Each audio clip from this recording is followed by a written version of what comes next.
ये है दिल्ली दर्पण। नमस्कार, मैं हूं बॉबी मिश्रा और आप देख रहे हैं दिल्ली दर्पण टीवी।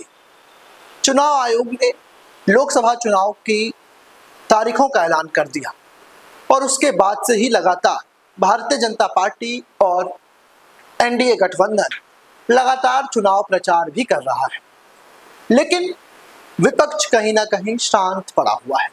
ना तो अब तक विपक्ष की ओर से कोई बड़ी रैली की गई, ना ही एक मंच पर विपक्ष के नेता दिखे। हालांकि बीते दिनों राजधानी दिल्ली के रामलीला मैदान में एक विपक्ष की रैली हुई थी, लेकिन वो रैली कहीं ना कहीं चुनावी यात्राओं से दूर, चुनावी रैली हम इसको नहीं कह सकते, क्योंकि वो रैली दिल्ली के मुख्यमंत्री अरविंद केजरीवाल के गिरफ्तारी के विरोध में थी। यूं कहें तो एक व्यक्ति के इर्द गिर्द वो रैली घूमती रही। ना उसमें पहुंचे बड़े नेताओं ने देश के मुद्दों पर बात की, ना ही समस्याओं पर, ना ही चुनाव में अपनी रणनीति पर। इस बार बेशक ये लड़ाई इंडिया वर्सेस एनडीए के बीच है।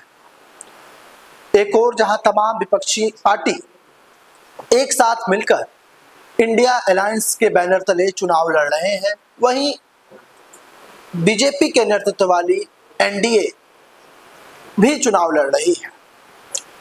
अगर बात करें एनडीए की, तो लगातार प्रधानमंत्री नरेंद्र मोदी जो एनडीए के पीएम उम्मीदवार हैं और फायर ब्रांड नेता हैं, लगातार उनका चुनाव प्रचार चल रहा है। अभी जब मैं खबर कर रहा हूं, इस वक्त भी प्रधानमंत्री नरेंद्र मोदी बिहार सहित कई राज्यों में चुनाव प्रचार करने के लिए निकल पड़े हैं। आज उनकी रैली बिहार के गया में है। 10 दिनों के अंदर ये उनकी तीसरी रैली है, जिसमें वो सिर्फ बिहार, बंगाल सहित पूर्वोत्तर के कई राज्यों को वो एक साथ साध रहे हैं। पहले चरण का जो चुनाव प्रचार है वो अब कुछ दिनों के बाद थम जाएगा, लेकिन अगर बात करें चुनाव की, तो वो चुनाव में अब तक माहौल नहीं बन पा रहा। अगर आप 2014 की, 2009 के, 2004 के या फिर 2019 तक के लोकसभा चुनाव पर नजर डालें, तो विपक्ष और सत्तारूढ़ पार्टियों के बीच एक जंग सी रहती थी। यदि किसी मंच से विपक्ष ने कुछ सवाल उठाए तो अगली ही रैली में सरकार की तरफ से उनका जवाब दिया जाता था, लेकिन इस बार हो नहीं पा रहा, कुछ माहौल सा नहीं बन पा रहा। क्योंकि अगर आप चुनावी रैलियों पर नजर डालें तो आप ये पाएंगे कि यदि प्रधानमंत्री नरेंद्र मोदी अपनी रैली के जरिए सत्ता के शीर्ष पर बैठे प्रधानमंत्री विपक्ष पर निशाना साधते हैं, तो विपक्ष की ओर से उसका जवाब नहीं दिया जाता।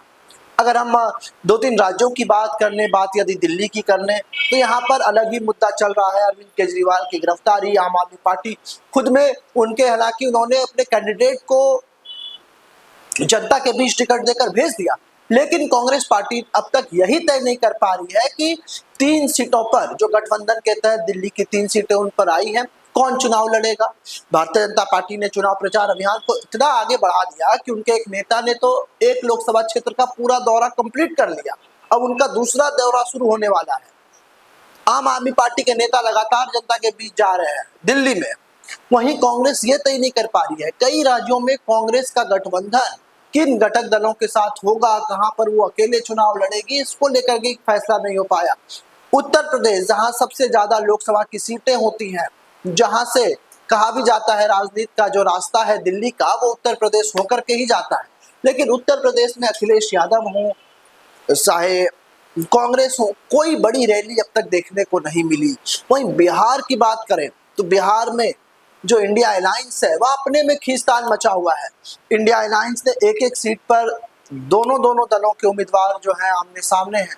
बात अगर कर ले पूर्णिया सीट की, आरजेडी ने, जिस तरह से कांग्रेस ने पहले पप्पू यादव को उनकी पार्टी का विलय करा दिया और उसके बाद आरजेडी ने उसी सीट पर उम्मीदवार उतार दिया, और अब पप्पू यादव ने कांग्रेस को छोड़कर वहां से नामांकन भर दिया। यानी कि आपस में इतना ज्यादा खींचतान है, कई सीटें अब तक तय नहीं हो पाई है कि कौन कहां से चुनाव लड़ेगा। अब तक सीट बंटवारा ही चल रहा है, और खुद प्रधानमंत्री नरेंद्र मोदी ने भी इस पर गंभीरता जताई कि इस बार का चुनाव बिल्कुल सुस्त सा नजर आ रहा है। तो क्या चुनाव लड़ने से पहले ही विपक्ष ने हार मान लिया है? ऐसा सवाल हम इसलिए कह रहे हैं क्योंकि लगातार अगर आप चुनावी माहौल पर नजर डालें, तो आप अगर मीडिया पे भी नजर डालें, कि जो चुनावी रैलियां हैं सिर्फ भारतीय जनता पार्टी या एनडीए ही कर रही है क्या? यही सवाल हमारे मन में भी था, लेकिन हमने भी रिसर्च करा, हमने देखने की कोशिश की कि जो मीडिया के ऊपर ये आरोप लगता है कि वो सिर्फ एनडीए और भाजपा की रैली को ही कवर कर रहे हैं, तो क्या इसमें क्या सच्चाई है? हमारे रिसर्च में ये सामने आया कि अब तक कोई बड़ी रैली इंडिया अलायंस की तरफ से हुई ही नहीं जिस पर मीडिया का फोकस हो सके। बहरहाल अब देखना होगा कि चुनाव बेहद ही नजदीक है। पहले चरण के चुनाव में 10 दिन से भी कम का समय बचा है। ऐसे में विपक्ष की ये सुस्ती विपक्ष को भारी पड़ेगी या फिर विपक्ष का कोई और ही गेम प्लान है? लेटेस्ट खबरों के लिए सब्सक्राइब करें हमारा YouTube चैनल या फिर लॉग ऑन करें www.delhidarpantv.com। खबरों की कवरेज और विज्ञापनों के लिए संपर्क करें।